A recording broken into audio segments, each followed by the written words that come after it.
Hello, my name is Luke Pearson. Welcome to Create and Play, Hull Truck Theatre's homeschooling drama lessons for children aged 7 to 11.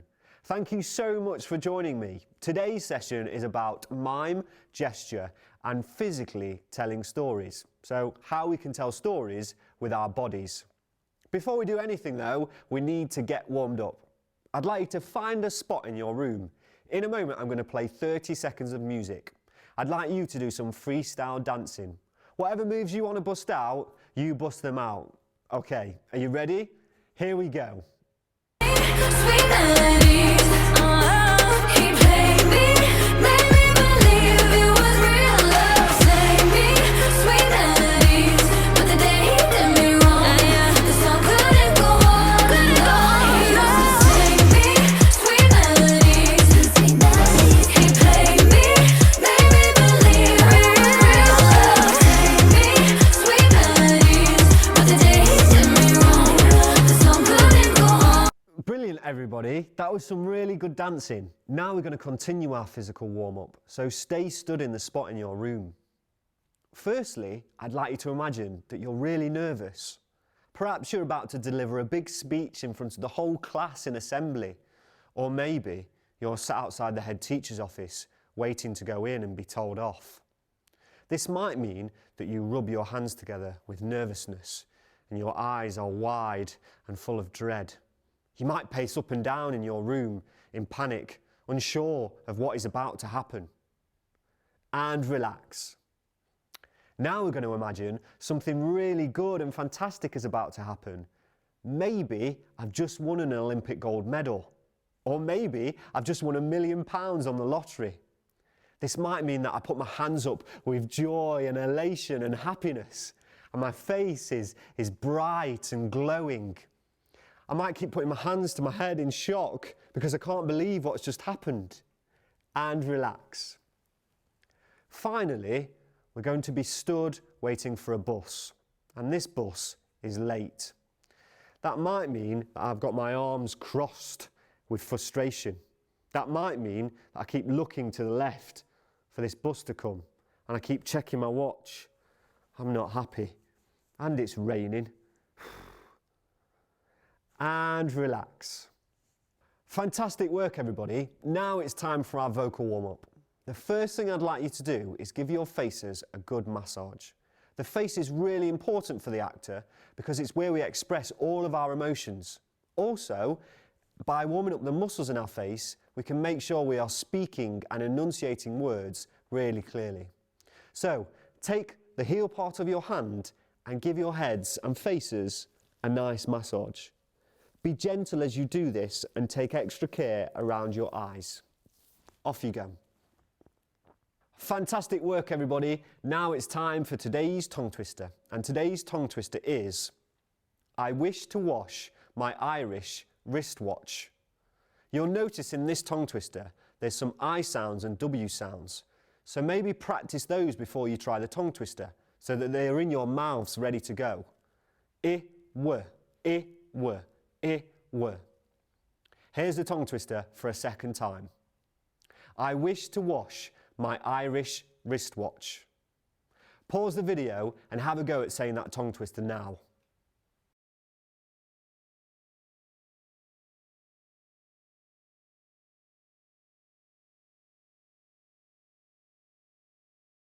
Brilliant work, everybody. Now let's meet today's guest, actor and performer, Baker Mukasa. Hi, Baker. How are you doing? I'm doing great. Thanks for asking. How are you? Yeah, I'm really good. Thank you so much for joining us today for Create and Play. In a moment, we are going to get stuck in some drama exercises and activities. Before we do so, though, can I ask, Baker, where might our young people recognise you from?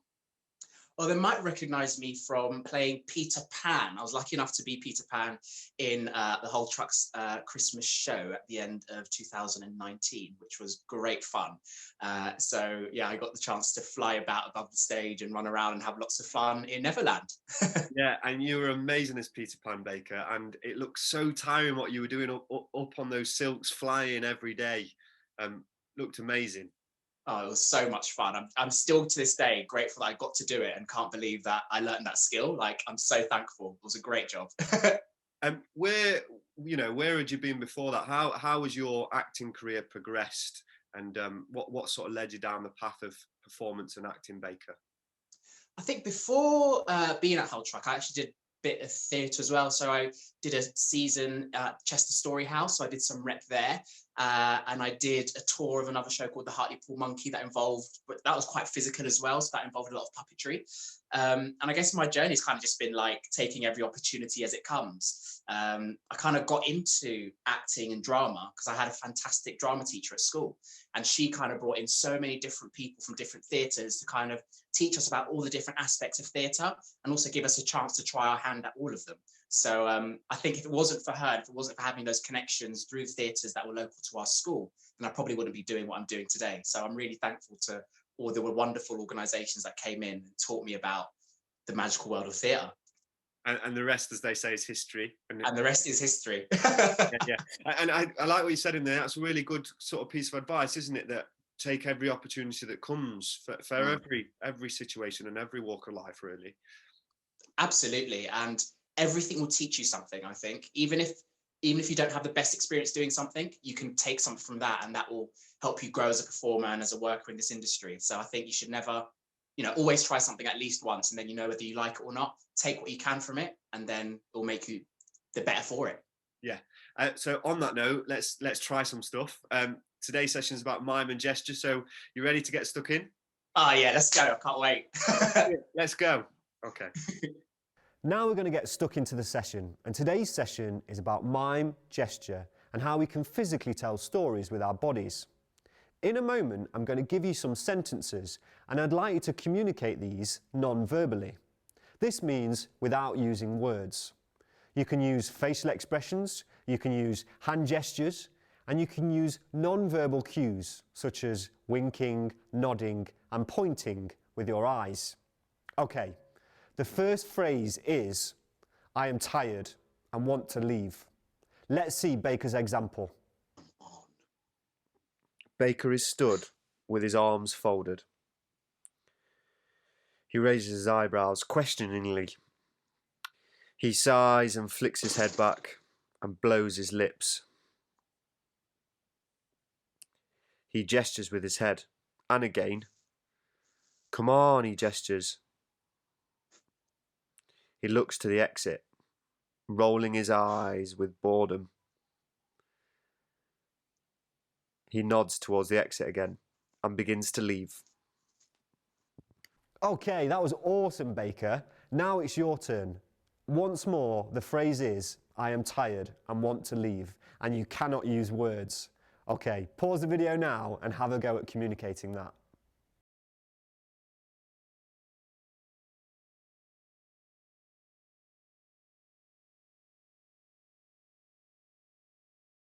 Good work, everybody. Now, the second phrase I'd like you to communicate non-verbally is, the food here is terrible. Let's see Baker's example. Baker peers down at an imaginary plate of food. He thanks the waiter that's just dropped it off with a smile. He looks back at the food, unsure of what he sees in front of him. He decides to pick up a piece, brings it closer to his nose. Whoa, he gestures, and covers his mouth with his hand in disgust. He begins to laugh now as he shakes his hand. He peers back at the food with more contemplation and disgust. He's unsure of whether he should eat it. He thinks. He decides against it, shaking his hand and pushing the plate away. Nice work, Baker. Now it's your turn. Pause the video and have a go at communicating that phrase non-verbally without using words. Once more, the phrase is, the food here is terrible. Okay, pause the video and off you go.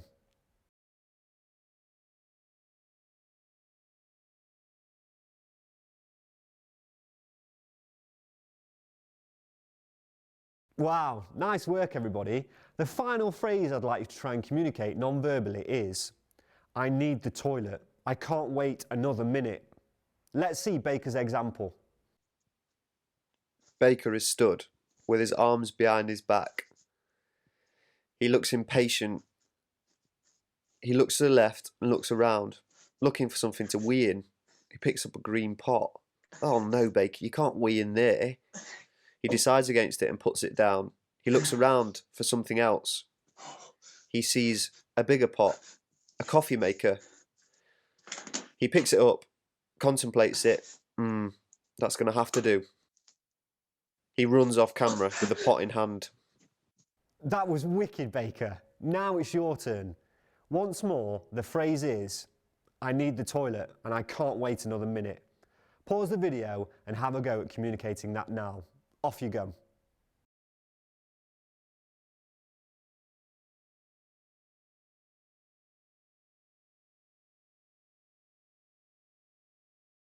That was amazing. Good work, everybody. For the final part of the exercise, I'm going to give you some sketches that I'd like you to physically act out. Here's what me and Baker came up with. Baker takes a step and stubs his toe. He immediately grabs his foot and begins to hop around on the other leg. His face is wide with pain. He looks down at the toe and gently places his foot back down on the floor. He begins to hobble, step at a time. He looks down at the camera with frustration and anger and slowly hobbles and limps off the screen. Baker stands and pushes a button to call the lift. He folds his arms, looks up and watches as the lift descends in front of him. He takes a step into the lift, turns around and pushes a button for the desired floor he wants to go to. He folds his arms and slowly descends out of view. Baker is stood on the far left of the screen, facing sideways. He gives a wave and a smile and begins to descend an imaginary staircase, vanishing from view. Baker is stood on the phone, pretending to look interested. He rolls his eyes with boredom, sticks his tongue out.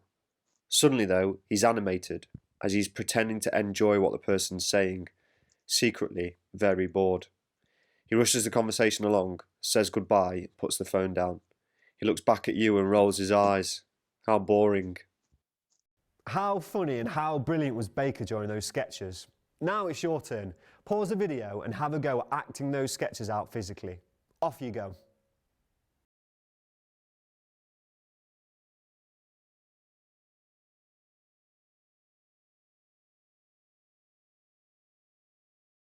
Brilliant. For the final part of the session, I'm going to ask you to put together everything we've done today into a sequence. You could add in some of your mime and gestures and some of your sketches. You could even come up with your own sketches. Once you've got these, dig out some music maybe some piano music so it sounds like an old black and white film. Put your sketches together into a sequence and perform them to somebody in your house. Okay, are you ready to see Baker's? Let's go.